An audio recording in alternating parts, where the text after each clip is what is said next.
Le comentábamos en ediciones anteriores, 8 de la mañana con 19 minutos, tema de que la Suprema Corte de Justicia de la Nación en México declaró inconstitucional la prohibición del uso lúdico de la marihuana en México.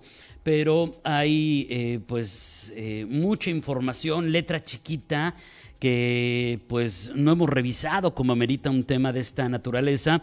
Hay que recordar que también pues está de por medio el asunto del uso medicinal de esta planta, y pues quienes conocen bien este tema son los integrantes del Consejo Mexicano del Cannabis y Cáñamo en nuestro país. Le agradezco enormemente a la presidenta de este consejo, Eda Martínez, nos tome la llamada una vez más. Eda, qué gusto saludarla, muy buenos días. Todo lo contrario, al contrario, es un placer como siempre tener un espacio con ustedes y con su amable auditorio, siempre a sus órdenes. Pues, ¿qué reflexiones iniciales nos podría compartir de esta determinación de la Suprema Corte? Sobre todo, creo que tenemos que partir de que muchos ciudadanos que no conocemos a fondo el tema, Eda, no entendemos lo que realmente significa. Y muchos han dado la lectura de ya se puede, y pues la realidad es muy distinta. ¿Por dónde podríamos partir? Yo pienso que un buen ejercicio es platicar primero de manera muy simple de qué se trata una declaratoria general de inconstitucionalidad sin entrar a la densidad de los abogados. Pero una declaratoria general de inconstitucionalidad significa eliminar una parte de la norma que es inconstitucional, es decir, que la contraviene. En este sentido, ¿cuál fue a partir de todo este proceso? De hecho, se le llama una forma de legislación negativa, no negativa por sus efectos, sino negativa porque lo que hacen justamente es purgar o sanear una norma. Así es de que, ¿qué fue lo que hicieron? ¿Qué fue lo que se dictó? ¿Qué fue lo que se va a formalizar? Mucho ojo, como bien decía, hasta que esté publicada en el Diario Oficial de la Federación. Ya se votó a favor con 8 votos a favor, 3 en contra en la Suprema Corte, y esto significa que causa estado. Pero ¿por qué una declaratoria general de inconstitucionalidad? Bueno, porque había partes en algunos artículos de la Ley General de Salud que se oponen o contravienen a un derecho del desarrollo de la libre personalidad, tales como que cuando se hablaba de siembra, cultivo, cosecha, transformación, consumo y demás, lo remitían a la parte meramente médica o de investigación, no así a la parte lúdica. Recordemos que lo que salió fue el reglamento 13 de enero de este año, o sea, sale el 12, pero queda vigente a partir del 13 de enero, para lo que vamos a llamar en síntesis el uso medicinal o la industria de la salud. Pero hay una ley federal que no solamente tiene que ver con los usos lúdicos, sino con otros usos, como lo puede ser inclusive el industrial. No olvidemos todo el universo del cáñamo, y entonces esto todavía está en discusión en el Senado. Sin embargo, ante la declaratoria para lo que es el uso lúdico, hay estos artículos que tienen que quitarse de la Ley General de Salud, como lo es el 235, en sus párrafos que lo afecta el 247, porque en uno habla de un estupefaciente y en el otro de un psicotrópico, que quiere decir que es para el uso de THC. Tampoco significa que a partir de que se está publicando en el Diario Oficial de la Federación, el derecho se activa por sí mismo con esa publicidad. No, el derecho se activa a través de la solicitud de un permiso. Es decir, el derecho lo tienen, pero se activa a través de un permiso ante COFEPRIS. Ahora, ¿qué es lo que falta por hacer? Bueno, lo que faltaría por hacer sería principalmente cuál es este formato dentro de COFEPRIS. Tiene una clave CIAN, la autoridad va a tener suficiente, toda la parte de su plataforma de operación para hacerlo con el rezago que per se hay en COFEPRIS. Pues esos son los temas que se tienen que ver sin ir a uno de los temas que yo diría más profundos, que a lo mejor es un tema de discusión en otro momento, pero hay una reflexión aquí. Ante una prohibición total, activan un derecho parcial. ¿Activan un derecho parcial? Sí. ¿Por qué?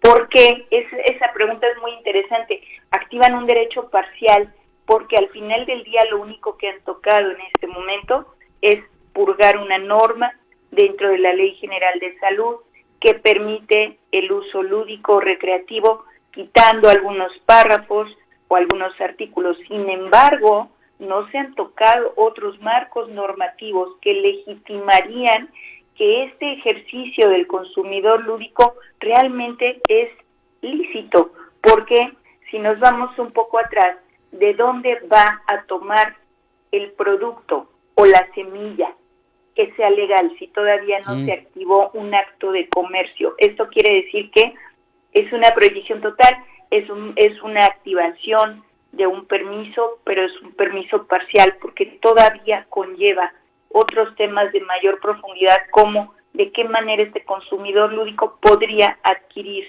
su materia prima vegetal o su plántula o su semilla de forma lícita, si todavía no está la ley federal en marcha y todavía hay prohibición de actos comerciales. Un limbo jurídico, digamos, para que yo no me vea afectado en caso, por ejemplo, ya entendiendo que en algún momento, creo, Eda, habrá todo un proceso, luego de esta declaratoria, yo sacaré un permiso, pero todavía no estoy protegido de que vengan y me digan, ¿y tú de dónde sacaste la semilla? Digo, a lo mejor lo estoy diciendo de una manera muy superficial y muy coloquial, pero para ver si lo estamos entendiendo bien. Sí, la ley, el marco jurídico, las autoridades, el cuerpo legislativo deben de ser generosos y conscientes de que las premisas que hoy día se dictan y que en realidad es el ordenamiento para que ya se purgue la Ley General de Salud no es suficiente. Es un gran avance. Es importantísimo lo que sucedió el día de ayer. ¿Por qué?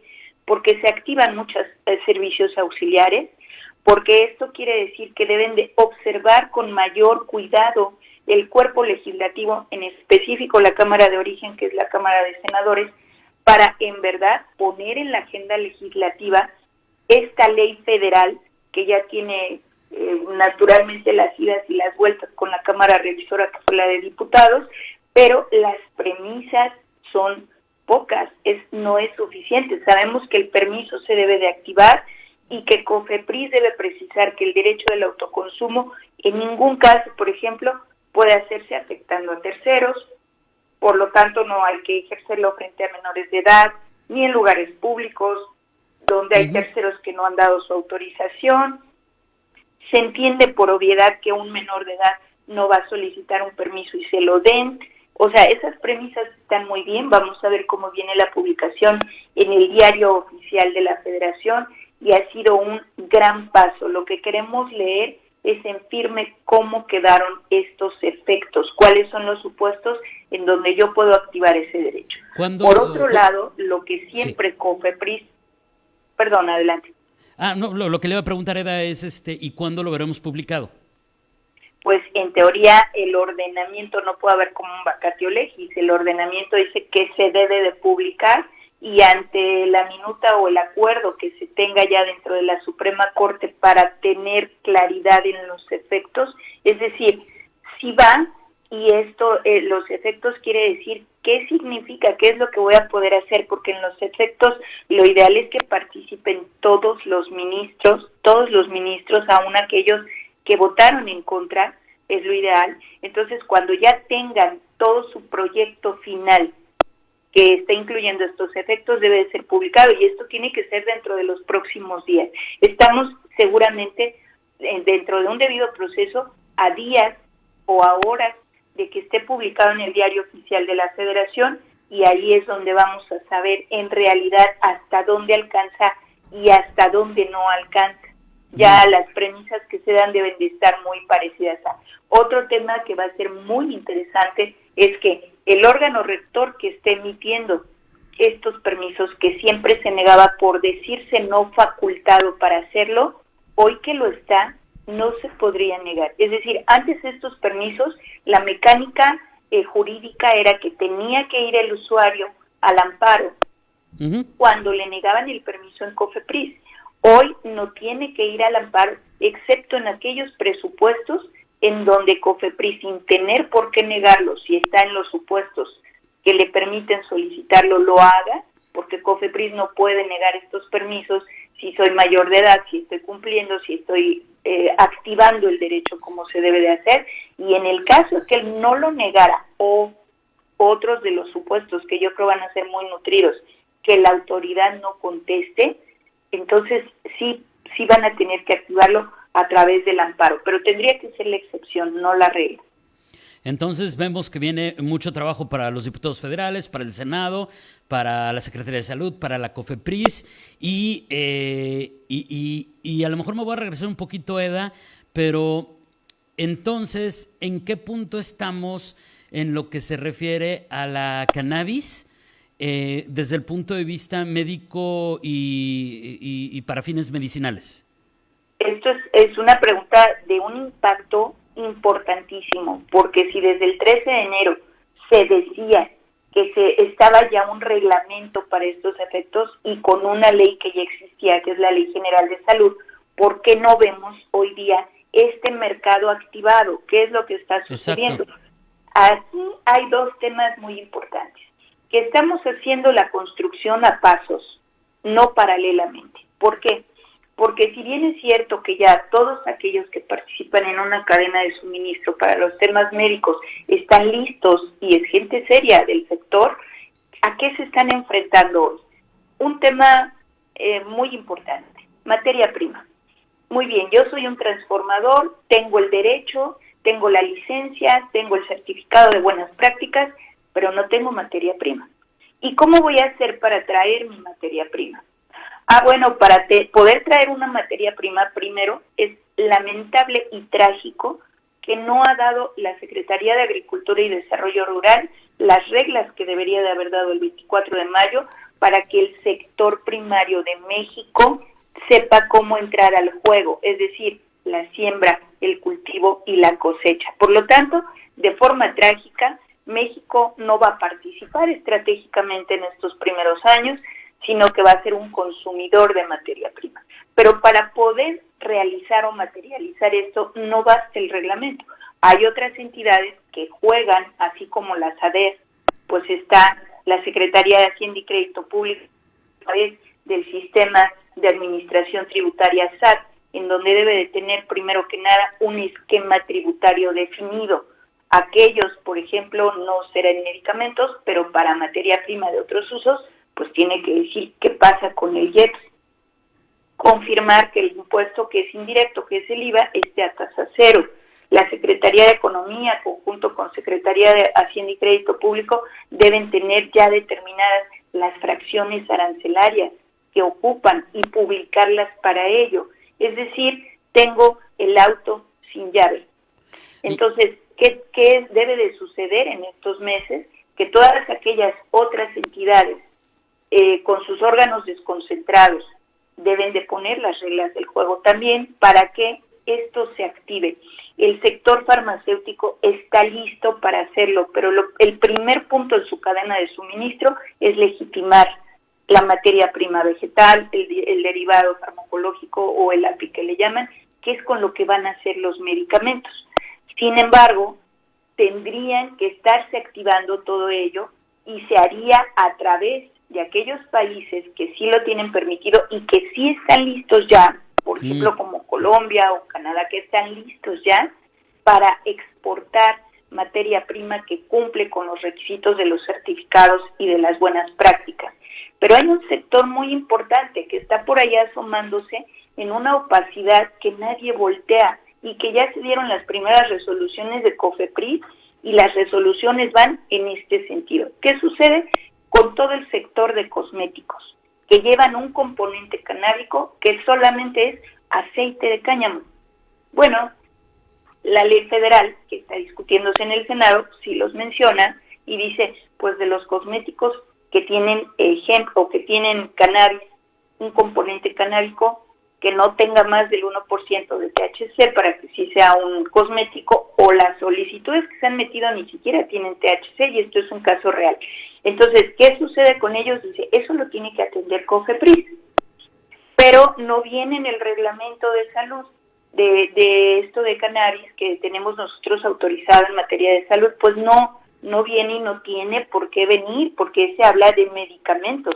Para ello, y existe desde siempre un reglamento de control sanitario de productos y servicios donde están los cosméticos. Pero ¿qué ha pasado cuando transformadores, distribuidores, importadores de cosméticos con componente canábico han solicitado su permiso de comercialización para traer cosméticos que sí son tales, no tienen otra intención, no vienen disfrazados, son emolientes y son humectantes y traen aceite de cáñamo?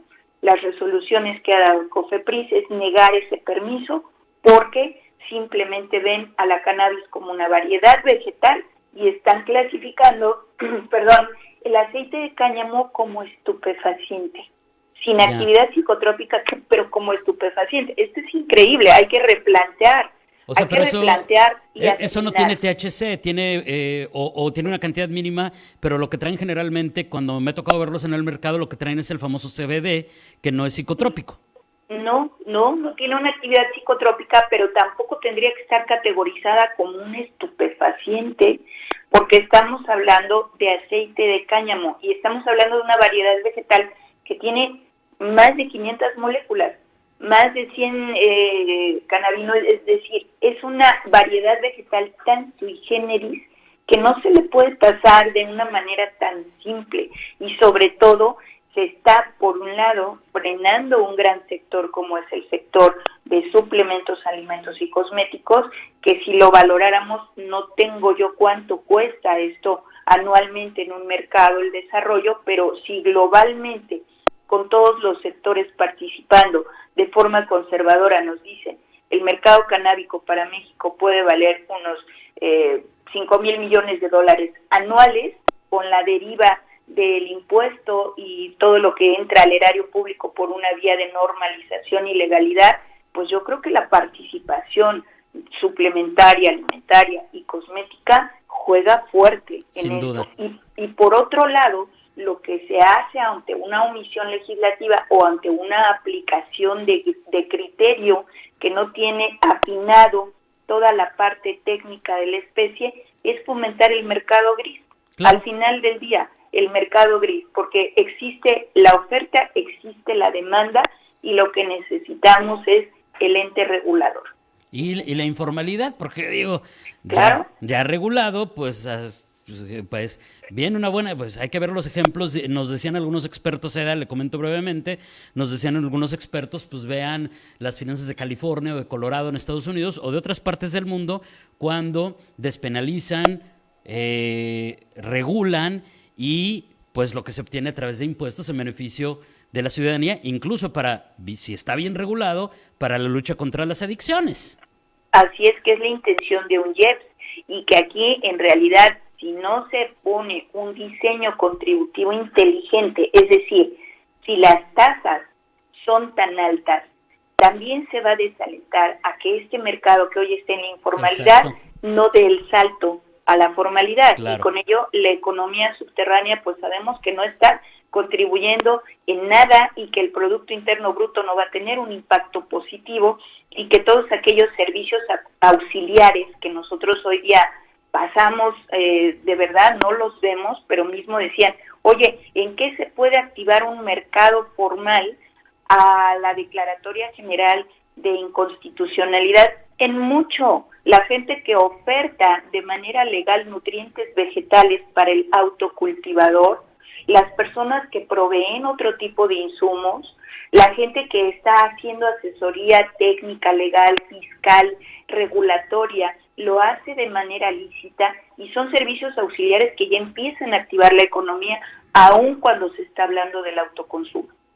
Le agradezco enormemente esta plática, Eda. Ha sido sin duda, además de informativa e inspiradora respecto a entender cuáles son los retos. Le mando un abrazo a la distancia. Muy buenos días. Al contrario, muy agradecida desde el Consejo. Estamos a sus órdenes como siempre, y un saludo a su auditorio. Gracias. Es Eda Martínez, presidente del Consejo Mexicano del Cannabis y Cáñamo.